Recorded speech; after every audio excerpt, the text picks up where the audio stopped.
For becoming a guru, you have to first of all be very honest within yourself and find out what are you doing, what are you up to, what have you done.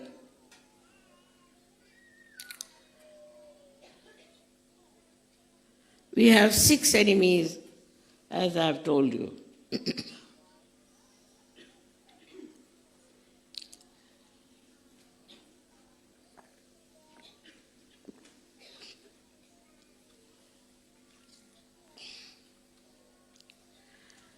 And we justify all these enemies. We think it is all right. After all, I did this because of this. I had to do it. Somebody would say I was poor, so I had to be dishonest. Another would say that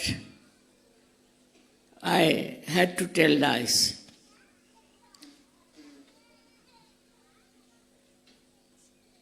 Another would say that I had to be immoral. This is the biggest thing human beings have, is justification. Animals don't have. They have their fixed ideas. They have their fixed nature. But human beings can do all kinds of wrong things and can justify. This justification doesn't help you in your ascent.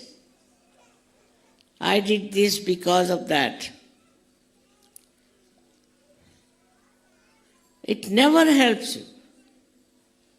One should try to introspect and see for yourself what is the justification.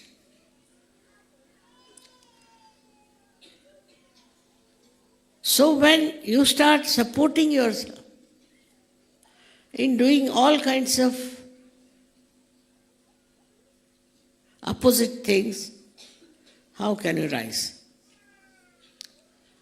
How can you ascend? All the time we are trying to descend. So purification within is only possible if you can see yourself clearly.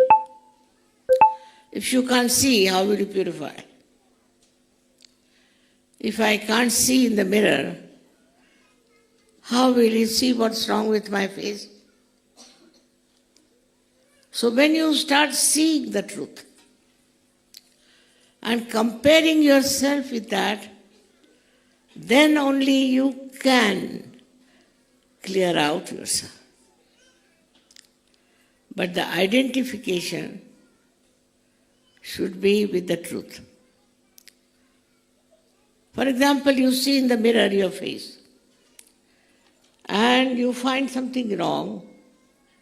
You are not identified with that wrong, but you are identified with your own face. And so you clear it out, cleanse it out.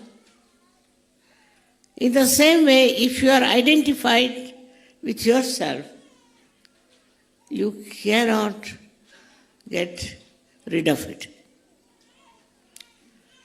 When you are climbing ahead into the new path of righteousness, of goodness, of compassion and love, you should see yourself, watch yourself. What are you doing? Where are you going? How far you are stooping? You should not cheat yourself. Let others cheat you. Let others do whatever they like. Let others try to kill you, but don't you kill yourself. You don't cheat yourself. So you have your self-respect and you have your self-honor. which you value more than anybody else, and you don't yield to anything that will spoil your image in the mirror. This is the first step is of introspection.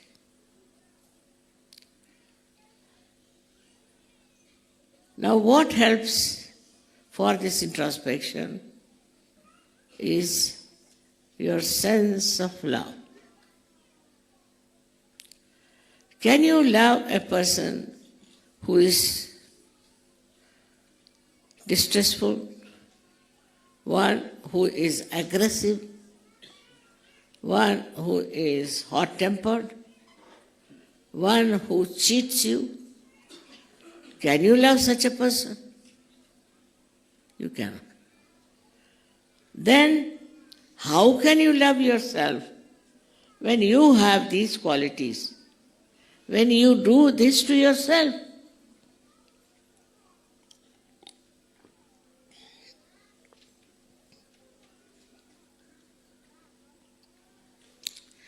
So the first thing is the pure love for yourself.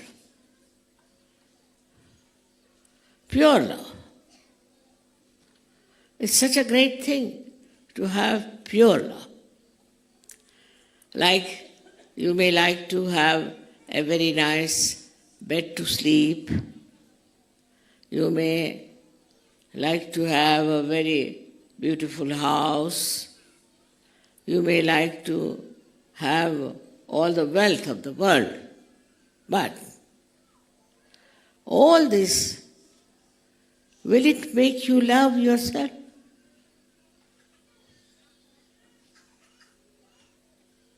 If you love yourself, you don't want anything.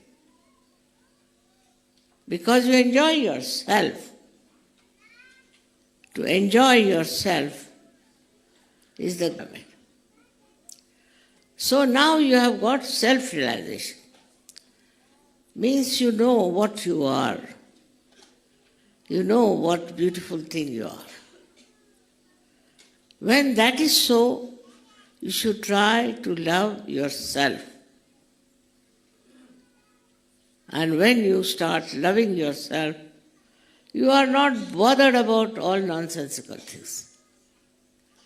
Now this pure love is one of the most beautiful things you have, which you can do to yourself.